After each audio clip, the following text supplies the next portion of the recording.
Hey emakhosini bantwana bethonga. So today ngizokhuza umhlolo engiwubona uyenzeka right ebantwini. Bosesi bami nabobhuti bami, I know ukuthi masenza ingane because of we are in a relationship, kumnandi kudatshuliwe. Nithembisana izulu nomhlaba, kuthembisa ukuthi ngizokushada my baby, akuthembisa ukuthi mina nawe sofa silahlane nakho konke. And we know ukuthi iBible says ukuthi sex before marriage is a sin, right? But I think lapho kwakuzanywa ukuthi abantu bangayenzi ingane out of wedlock, because of ingane most of the time ezenzwa out of wedlock they face a lot of challenges, you know. Masenihlukana uzobe unengane engenababa wayo, uzobe unengane ezu3, okay, of which that's not the point why I'm making the video today. Inkinga yami ukuthi nina niyenza le ingane nizizale, mawuceda unike le ngane isibongo sakhabo bawayo angashadanga. Ngisho yazi nanoma kulotsholiwe siyazi ukuthi it doesn't mean ukuthi usuke ngokwesintu aqaqe ngokweqiniso, right? Kodwa angakhiphanga ngisho nequthe ne chicken enyaweni 1 ehamba kanje mhlambe eyisidala something nje, akhishwanga lutho, akakenzelanga lutho, his intentions are not even clear. Wena uhambe mawuceda ukuteta ugcwalisa amaform lapha esibhedlela uthi surname Mkhize, noma uhambe uye home affairs uthi surname Mkhize. Why unikeza umkhize lengane? Yes, we understand ukuthi isperm sakhe, kodwa why niyayibona ukuthi lento eniyenzayo nihluphekisa ingane. A lot of us namhlanje siyahlupheka ngoba lawo maphutha ayenzwa abazali bethu. You continue to do the same mistake, you continue ubangwa yidalwa wena kumakhiphikhiphi, wena wahamba wayoshiselwa impepha khabo babo wengane, noma umama wengane ugogo ucela ingane, iyahamba ingane yakhabo baba, makufika lapho kunomsebenzi shiswa impepha naye iyabikwa lapho. Khabo malume isalokazi esibheke lengane, ekuyi-guardian angel lengane, ekuyingelosa lengane, ikwatile ngaleso sikhathi ukuthi enhle kuyenzakalani la, this is my child,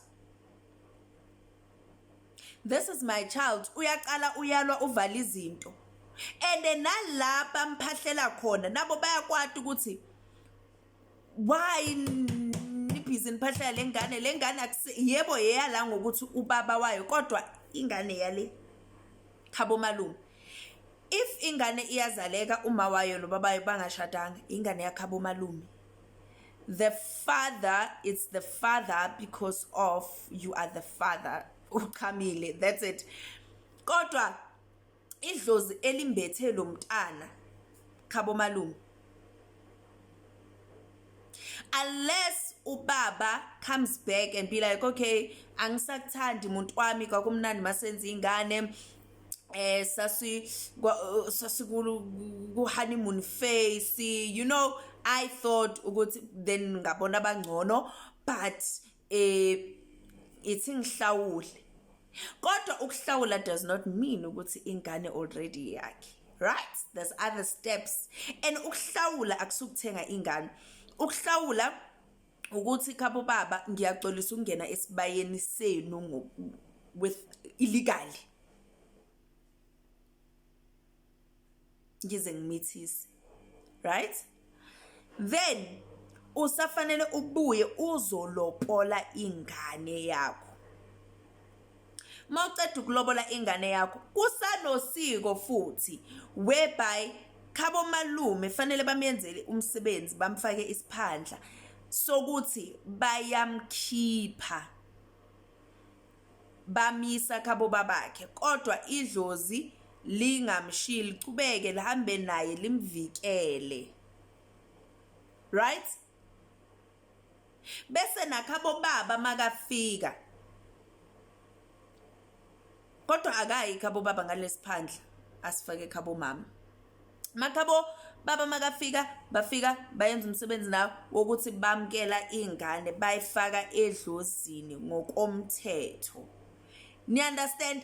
As if you understand me. Ngoba impilo zethu guys zibahliphi ngenxa yokuthi senza amaphutha. You know, and amanye ezinye izinto it's not as if wena uyathakathwa wena unebhadi. No, it's just that izinto azenzanga kahle. Then if ubabakho does not want to take responsibility and does not want to be man enough, yenzelwa nje imbeleko kabo mama, bikwe kahle edlozini kahle la kabo mama, waziwe wena ukuthi uyingane yakho malume. Because vele alikho idlozi elizokuprotecta more than idlozi lakhabo malume. Believe you me. Yabona ugogo makuza umntanakhe wentombazane. Ay cha abafuni labantu labaya they go all out. Those people they can make things happen because ngabazali bethu. Those are our parents. So if ubabakho does not want to take responsibility, it's not a train smash. It's not a train smash. It does not mean ukuthi wena impilo yakho ngeke iphumelele. No, it will still phumelela. But don't make amaphutha. Don't make amaphutha ibala. So ngicela ukuthi nikeleni nokupha ingane zenu izibongo. Ngoba ingane yakho ibusy iye esikoleni. What's your name? Abantu bambuza yimi uSandile Mkhize. Edlozini abamazi umkhize awusumkhize wena ugumede kepho busy mkhize nisifakela amabhadi nifakela ichitho nifakela ubumnyama nisivalela amathuba niyenza nje i-mix masala nje niyenza amasaladi we first Sunday. Uyabona, I remember uyakhumbula nisesebancane nina the time udla ungakwazi ukuseparate ukudla uthatha ispoon uthatha rice umixe konke ne-beetroot. Maso suthi obviously nobody will eat your leftovers because wow child ngathi umhlanzo. So ngicela nekeleni ukuyenza leyo nto. Ngicela nekeleni ukuhluphekisa ingane ngoba ngeke kuhlupheke wena kuyohlupheka ingane yakho. And by the time ingane yakho wants to fix things, you'll be the first to say, no, I'm a Christian, I don't believe in ancestors. That time ingane yakho wish. That time you busy fire in the name of Jesus. In the name of Jesus. Idlozi likubhekile lo lithi andindawo. But anyways, yeah, asilwi no hard feelings. Asilwi.